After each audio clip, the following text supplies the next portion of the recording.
You're now tuned in to the Desire to Trade podcast, a show where we bring you the best figures of the trading world and teach you how you can become a successful trader. This is your host, Etienne Crete.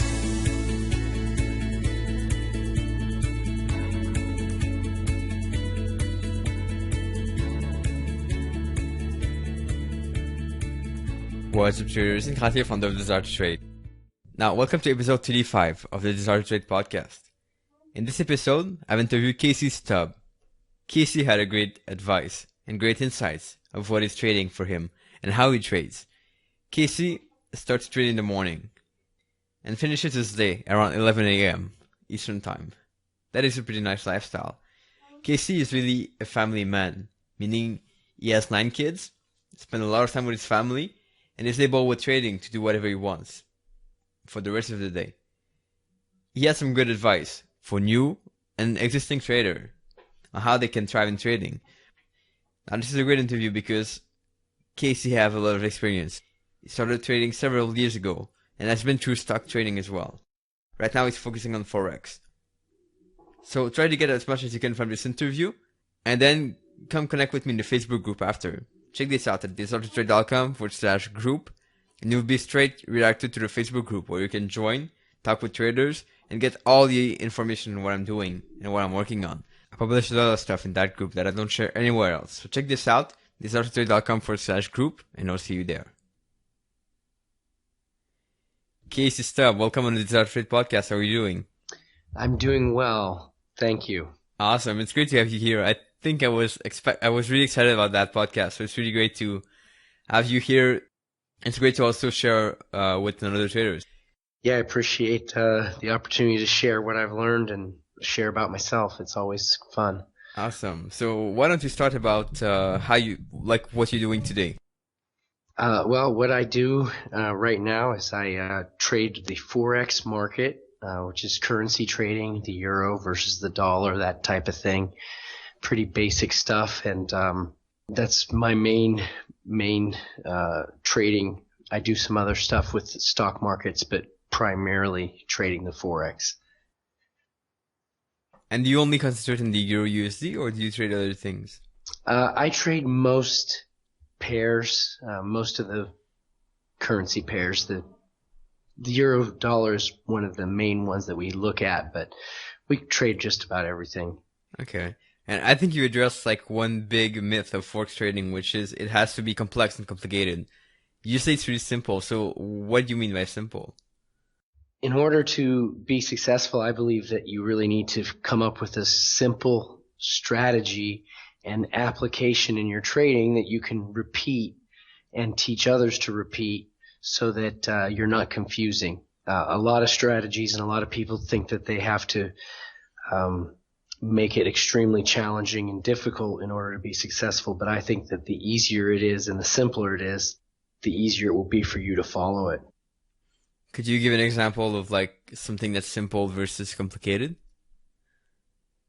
Well, something that is complicated would be, having a lot of different indicators and things that have to line up just perfectly and trying to calculate a lot of different scenarios into play. Whereas something simple would be, I think my method is pretty simple, which is just looking for price to go to certain levels and to hit a certain momentum stage. And once it does that, then you just take the trade. I think you really get something when you put it down to simple stuff. So yeah, I'm glad you mentioned this from the start because that's important. Well, just because it's simple doesn't mean it's easy though. So it's simple. The concept is simple, but actually doing it is difficult part. Did you get to a point where trading is easy for you or it's still difficult?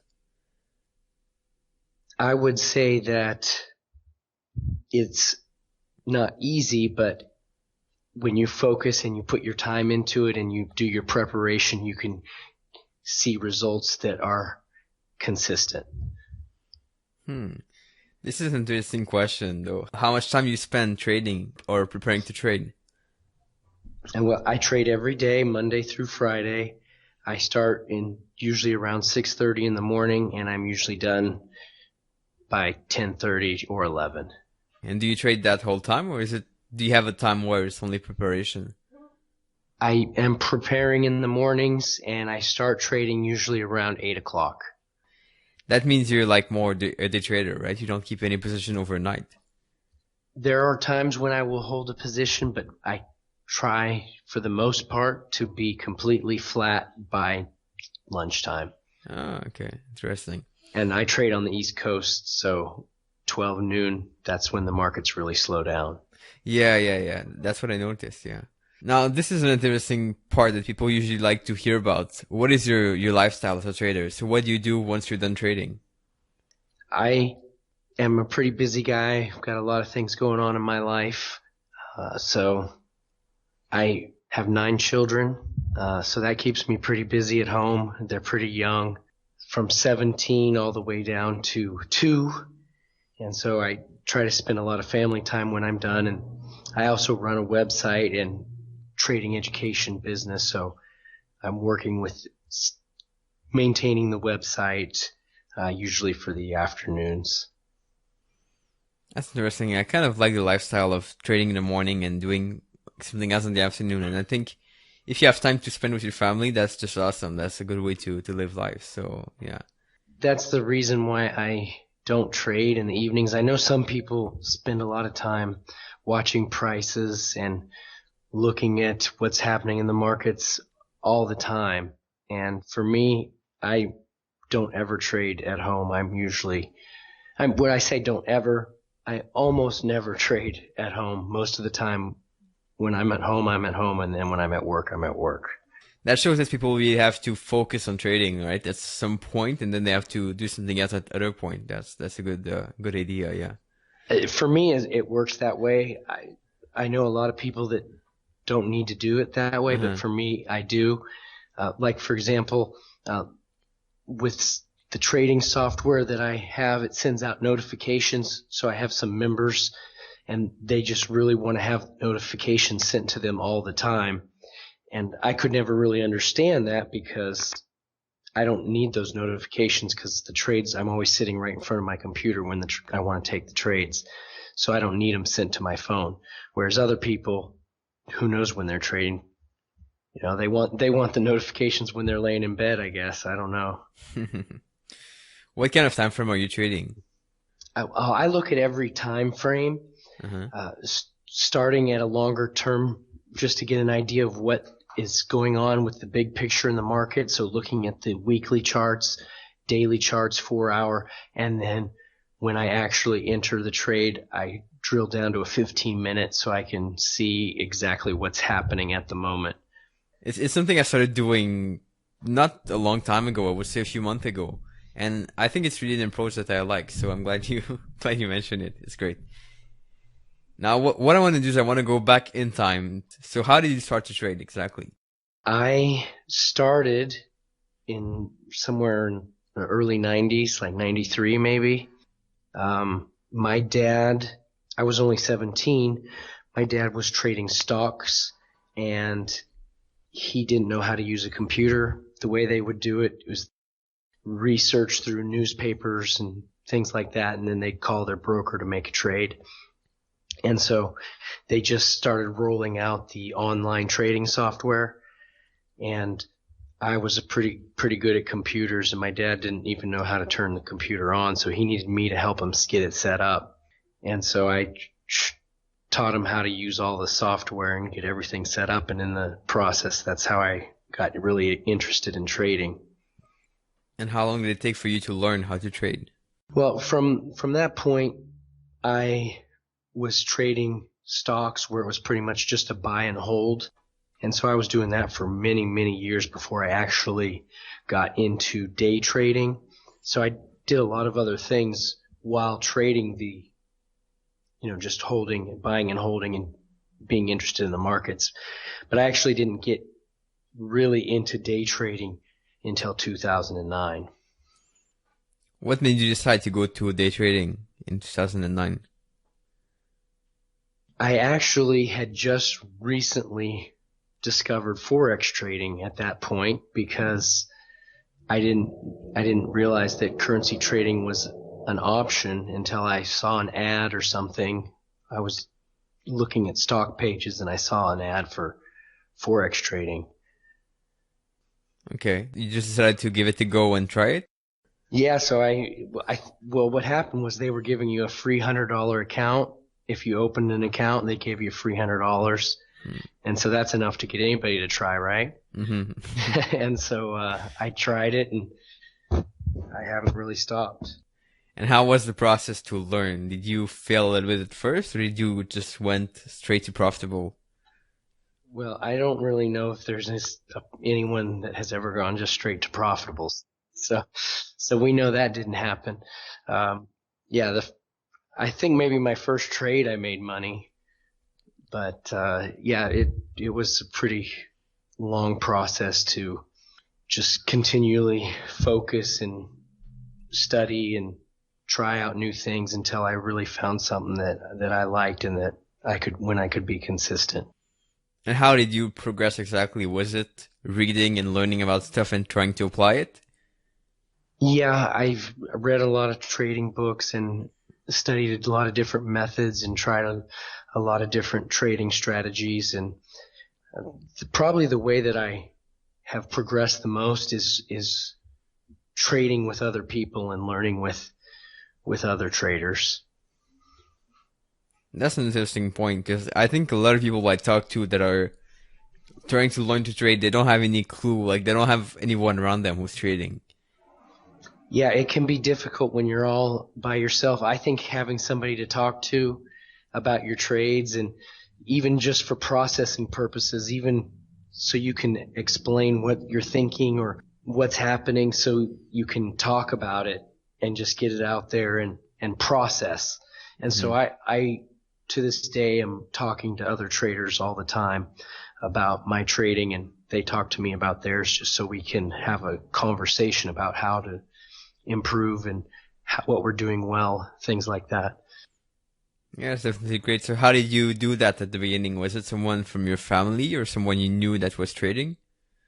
Well, my dad trades, so I do talk to him pretty regular, and I have met people online, with the online world. I think I ended up meeting some really great traders on Twitter, and that was where we connected mainly. Yeah, there's so many traders out there, and now it's so easy to connect with like everyone. So yeah. Yeah, there's some really good people on Twitter that you can follow and comment, and they put out some really good stuff. Who are some of the traders that you look up to? Well, the first guy that I met, you might not be able to find him anywhere, but he was on Twitter many years ago. His name was Michael Storm, and he had learned a really short-term day trading system that he had taught me, and I traded with him for a long time. And another guy that I traded with, his name's Scott Barkley, and he's on Twitter a little bit, but he's had some very good things that he taught me about how to read the market and price structure. And what would you say was your biggest mistake as a trader? My biggest mistake, there's so many mistakes as time goes on that it's probably hard to say which one is the bigger than the other. A few mistakes that I could list is being focused on trying to make a lot of money, focusing on the big winners rather than being consistent. I think our goals, my goal was not really the right goal at first. I was trying to make big money instead of just learning to be consistent, because once I learned to be consistent, then you can, it just adds up after that. So the main thing you want to worry about is being profitable on a consistent basis and not focus on how much you're making. And what would you say are the top 3 steps to achieve that point? The main way that I got to that point was just after taking some trading losses and looking at what I was doing, I realized that I would let fear and not properly managing trades with using proper money management discipline, I realized that was impacting my trading, and because of those things, I wasn't actually executing the way I was supposed to as well. And so once I realized that, then I just got focused on making sure that I was executing my trading plan. So would you recommend traders just to follow one strategy and just stick to it, like whatever happened, or? I would say that you should pick one strategy, trade it, test it, and then adapt to tweak like one or two things at a time, and then try it again and see if those changes made difference. If traders are at all like me, is I would try something for a few trades and then I would jump to something different, and you just can't be consistent that way. And not only that, you don't know what your mistakes are. If you're just trying different things without actually having a plan and actually following through, then you can't really gauge your success or your failure because you don't know what's working or what's not working. So you've got to pick some, stick with it, test it, and then change one thing at a time. Mm-hmm. I think there's two parts to this. There's like the part that, yes, you have to stick to one thing. And like I've been probably guilty of not sticking to one strategy for a long, long time. But there's also the fact that you have to trade something you like to trade, right? Or that you feel comfortable with. Would you agree with that? Yes, yeah, you have to pick something that you like to trade, and you have to pick a strategy that you like to trade. And everyone is different, and I think it has to feel right for you. For example, I really like to take counter trend trades. I like to take reversal setups. Mm-hmm. And sometimes they're not really big. It'll be like a falling market that is just dropping rapidly. And I like to go the other way and for a few points every once in a while. And most traders, not most, but a lot of traders, they can't do that because it just doesn't fit with their personality. Mm-hmm. But for me, I like that style. Yeah, no, it's exactly true because I just hate those trades. So yeah, it's exactly true. I'm the opposite. Good point. And how did you come across your strategy that you trade right now? Was it just looking everywhere and just reading, or did you have to develop it yourself? I had to develop it myself. I think everybody has to develop their own. You might get a template from someone or a strategy that someone else uses, but then I think you have to change it and make it your own based on your own personal preferences, unless the person that developed the strategy is exactly like you, which it's hard to find two people that are exactly the same. So I think you have to adjust and adapt it so that it fits what you like. And once you understand, if you have a moment where you understand something about the market or you learn something that works, then that thought is deep inside of you. You have this like moment of understanding about the market, and it's a truth of the market that you get. And once you get it, then you're going to hang on to that and you're going to continue to use it. And certain people see different things, and so they're able to apply things differently.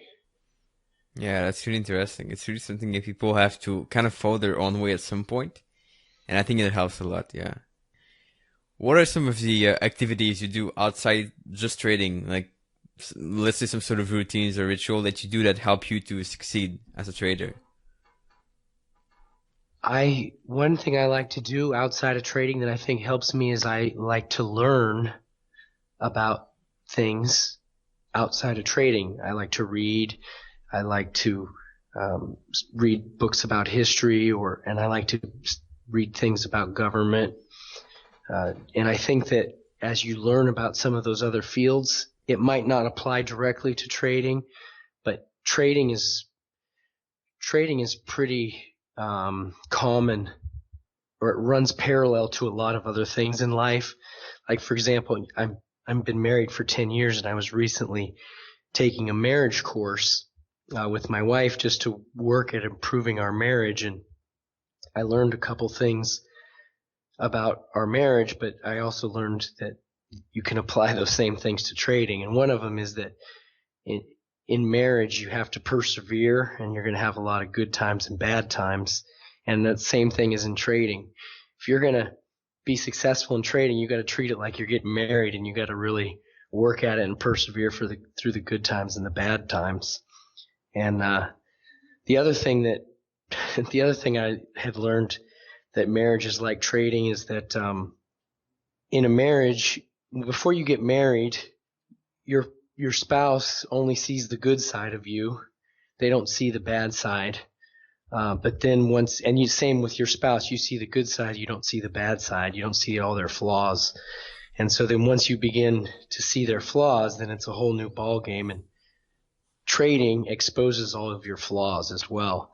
You might think that you're just this great disciplined person, but then when you start trading and you really have to take a look at it, you realize that you got a lot of flaws and things that you need to improve within yourself to make yourself a better trader and a better person.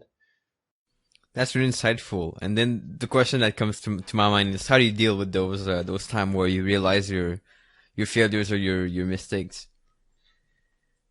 Yeah, that's a tough challenge. You got to face them head on and say, yeah, I messed up, and own it. You got to own it and say, this is an area that I really am terrible at, and own that area, work on it. And if you mess up again, you just keep hitting it. The thing that you can't do is make excuses, because a lot of people, I think, that are not successful will make excuses. I don't know how many times I've heard people blame their brokers. I don't know how many times I've heard people blame just the markets in general, or even blame the fact that they bought some trading book that had bad information. It seems like the people that are successful are not going to blame the outside circumstances, but really success lies within. So if you're going to blame things on the outside, you're not really ever going to be successful. So it's about taking the responsibility for whatever you do, right? Yeah, ultimately, I think that each one of us is responsible for everything that goes on. Even if, we can't control all of our circumstances or even how the market moves, but we can control how we respond to it and our attitudes and our actions on responding. And if you're just going to point the finger and make excuses, that's a terrible way to respond. How long did it take for you when you started to trade to realize that there was some sort of psychological aspect to trading, that you have to master your emotion and stuff like that? It didn't take me too long to realize that I had to master that. When I first started, I had some, and I think this is probably very common, but I had some really good success.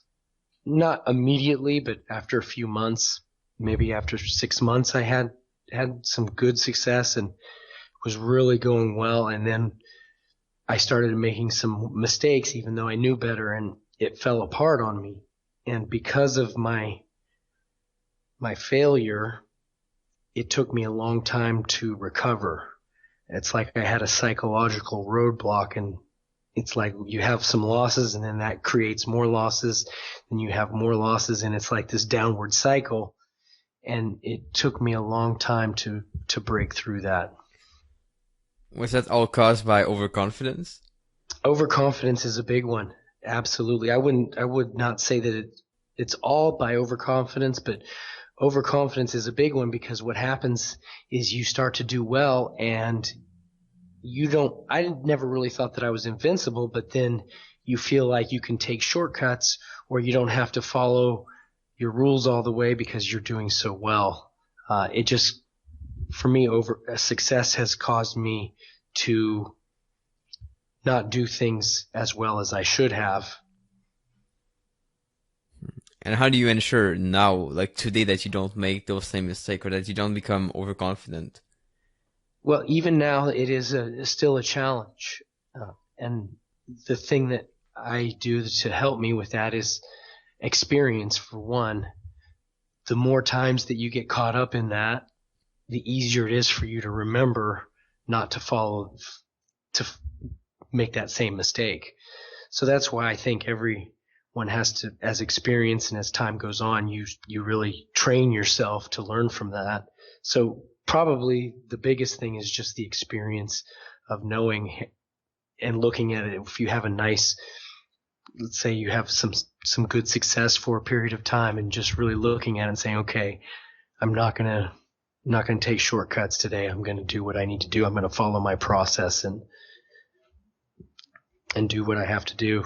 Mm-hmm. So it's about sort of seeing those mistakes and realizing that you've made them, right? Yeah, you see them a lot easier after you've gone through it many times. Mm-hmm. Do you ever find yourself journaling or filling a journal after you trade?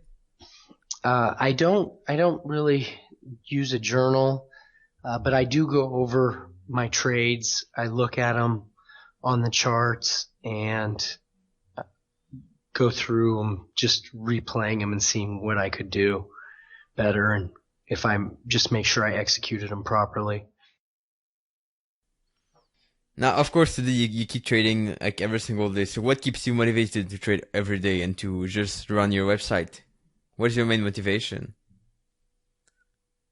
Oh, that's a good question. Motivation is, I've got a large family, and so,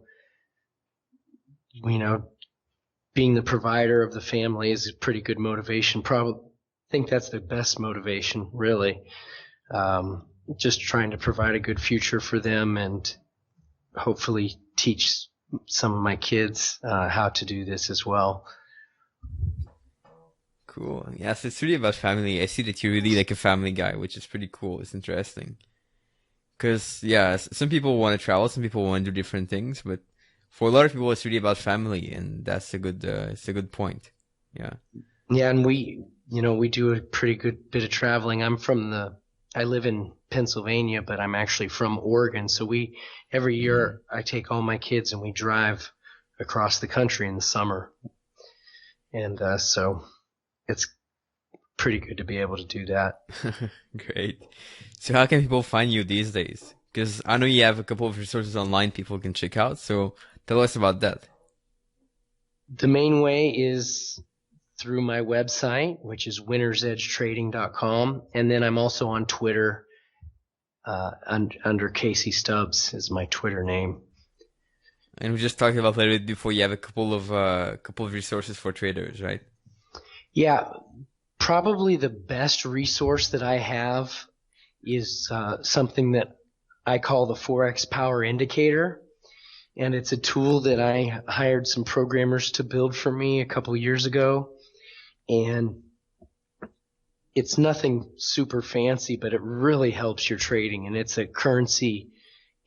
It's the Forex Power Indicator, so it shows you which is the strongest currency for that day, and it gives you a chart. So you go to it, and it will show you, okay, you just see that the dollar is the strongest currency, and it also shows you the weakest currency happens to be the yen, so you know that a really good trade would be the dollar yen for that day. And so that's really popular. People really like it. It's helped a lot of traders. What kind of goal do you have for the future? Well, one of my big goals is to help train a lot of traders on how to be successful. And so right now I'm working with a medium-sized group, and some of the guys are starting to have some success, and some of the ladies, and so that's pretty exciting. So hopefully we'll be able to get a good-sized group of people that are really on it and trading well. Mm-hmm. And you probably agree that the feeling of having people succeeding when you help them, like, it's really awesome, right? Yeah, I think it's a good thing. I like that. So, Casey, I'm going to have one last question for you. Before, I just want to remind the listeners that all the show notes are going to be on thisarttotrade.com for this podcast. So people can check this out, thisarttotrade.com. They're going to be able to find everything we talked about today, the links to Casey's Twitter profile, the link to his website. And Casey, my last question for you is this. If you could give only one piece of advice for new traders on how they could thrive as traders, what would that one piece of advice be? Okay, well, that's actually pretty easy, and that is trade with a really small size until you're consistently profitable, and then slowly increase your trade size. I run into traders over and over again that they want to start trading and they want to make money, but they end up way too big because they don't know what they're doing and they end up losing all their money. So if you're going to trade really small to get started until you're consistent for a couple months. Wow, that's a great one. So Casey Stubbs, thanks a lot for being on this podcast. It's been a pleasure to have you here, and I wish you good luck for the future. Thank you. I appreciate the opportunity. And for all listeners, I'll see you in the next episode of the Desire to Trade podcast. There you have it, guys, my conversation with Casey Stubbs. It's been a pleasure to bring you this interview, and I really hope you liked it. If you enjoy listening to this podcast so far, I have an interview every single week. What I would like you to do is to leave a review. Leave an honest review on the podcast. Let me know what you think about the show. And if you liked it, a 5-star review is greatly appreciated. And then connect with me on the Facebook group afterward. Check out desiretotrade.com/group. I made that as a tool for you to connect with traders and to really increase your learning curve as a trader. So check this out. And I'll see you in the next episode. Thanks for listening to the Desire to Trade podcast. To get all the information on this show, free articles, and unique resources, make sure to check out www.desiretotrade.com and subscribe. Please leave us a review and let us know what you thought about the show. It's time to become the best trader you can be. See you next time.